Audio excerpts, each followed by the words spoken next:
Hello, my beautiful diamonds. As you know, my channel is all about current events and about the way people are thinking currently. And my channel is a empowerment. It's to empower women. Mainly my focus is on women. At the same time, my number one thing is I side with the truth. I side with the facts. And I just recently posted a video that this dude, what he was saying, he's a radio personality person, a morning radio person. And what he was spewing out, it was like, man, as much as I didn't want to agree with dude, he had so many points that he made that was like, there's no other way you can see it. My question is, are women concerned about the message that they're sending out to the next generation? You know, the millennials, the Generation X, the Generation Z. You know, I understand women who were a part of the post-war generation, they're in their 80s now. You know, I can understand how they bought into that a man is my savior.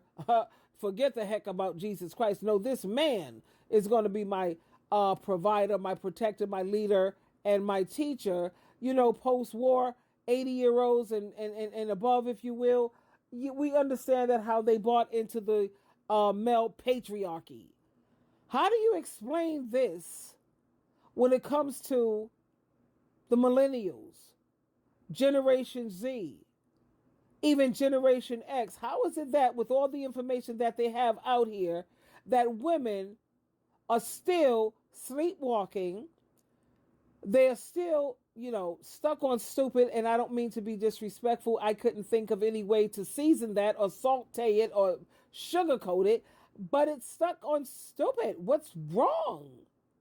A lot of these women who are chicken heads, pecking around, looking for a man, these women, you don't belong in a relationship, sweetheart. You belong in a psychiatric unit.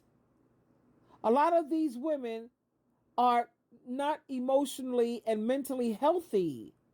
And that's why the last thing they should be looking for or trying to get involved in is a relationship. Are you serious?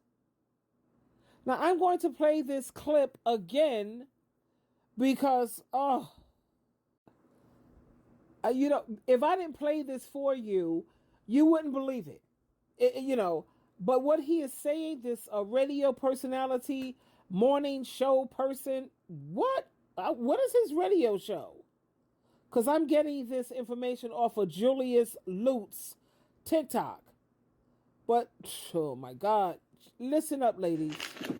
Why don't you ever talk about the men that don't pay child support? Because it's women like you who spread your legs with guys like that. Why don't you ever talk about the responsibility of women who choose irresponsible males to procreate with and then complain later when they're irresponsible? No. The women who have a one-nighter with a bartender or a guy on a motorcycle or a musician, and then you complain later on the guy's a deadbeat. He was a deadbeat to begin with. Why nobody can ever talk to you because you don't let any... People talk to me all day long. You can't talk to me. No, I'm trying to talk to you and you're talking over. Dear, don't tell me I have to do a radio show. I've been doing this for 25 years. I don't need your help. Oh, okay. Let me, can I please just say this? I was married once before, okay? Mm-hmm. My husband and I had a child together. Right. After I was tired of him beating me for 2 years, I left him. Really? But why did you tolerate it for 2 years? Can you tell me why you tolerated being beaten for 2 years? I'd like to hear about this. My answer to that is because I was young and stupid. Okay, I agree with you. There you go. You were stupid.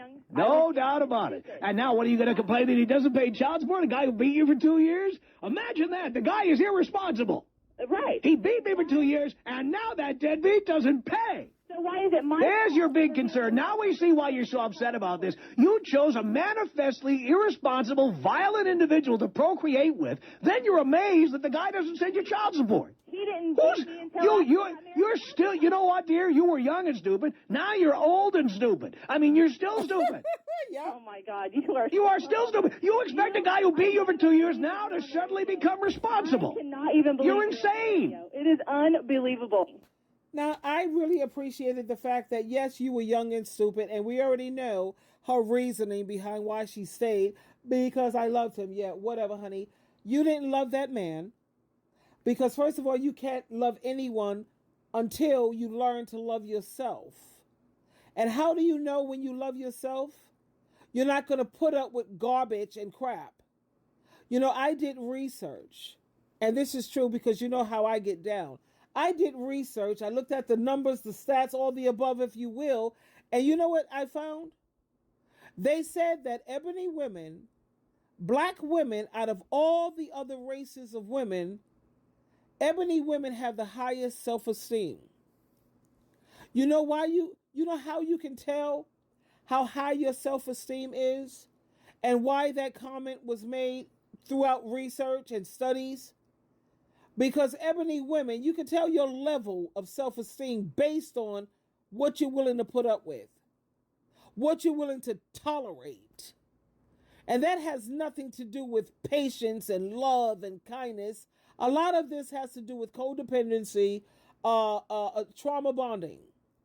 Someone is treating you badly 90% of the time, and you still stay with this person because you're so busy hanging on for the little 10% of kindness. When he throws a little breadcrumb of kindness your way, you're giving him the whole loaf of bread. He don't even give you the crust off the bread. He don't even give you a slice of the bread. He merely throws you little bitty crumbs of kindness and you stay stuck. Is it for love because it's love? No. It's trauma bonding. Anytime someone is treating you badly and you stay, honey, that's not love.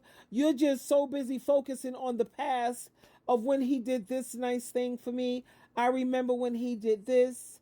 It was so nice when we was together and it was going on. Yeah, that's the past nonsense. No, you shouldn't have to go into your past and think about things from your past in order to keep you, with a person.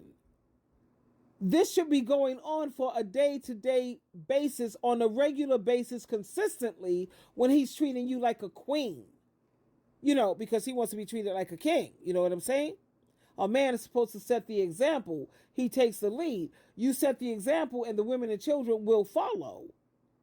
And my next point is, are women so selfish? Are they really that selfish? Where you don't care about the message you send to your son? What about your daughter who for 2 years sat up there and watched her mother being beat? So what message did you send to your daughter? That this is what men do, and this is how women are supposed to handle it. We're supposed to stay. When he cheats, we're supposed to look the other way. When he has me in and out of the clinic with STDs, sexually transmitted demons, or sexually transmitted diseases, whichever way you choose to look at it. And then your daughter is seeing that, well, mom put up with it, so that's what I'm supposed to do. And your son, he's sitting up there watching you for 2 years get beat, let's just say women who have children in the household, and he says, well, this is what men do. And I know that when I start treating my significant other or my partner, wife, whatever you want to call it, when I treat her this way, she's supposed to stay. She's supposed to put up with it. I'm not sweating it. She ain't going nowhere. My mother didn't. And this is why I say women who put up with a lot of abuse and those are the most selfish humans. You call them human if you want. No, those are the most selfish people on this planet. Because there's way too many resources. There's way too many support groups. You don't even have to leave the comfort of your home these days. You could go right online. You could go to Zoom. Medical coverage covers everything when it comes to therapy, social workers helping you, counselors. There's no excuse. People of the post-war generation, people who are in their 70s and 80s, we understand why you put up with so much because you didn't have a way out. But how on earth, better yet, there's no way you will ever convince me that women are staying in this situation because they don't have any other way out. Yeah, you do. And if you don't have a brother, a cousin, a man that will back you up, or you're not licensed to carry, you shouldn't be in no relationships anyway. Because men, brute force, understand brute force. And if you don't have no support or no man backing you in your family or friends, stay single.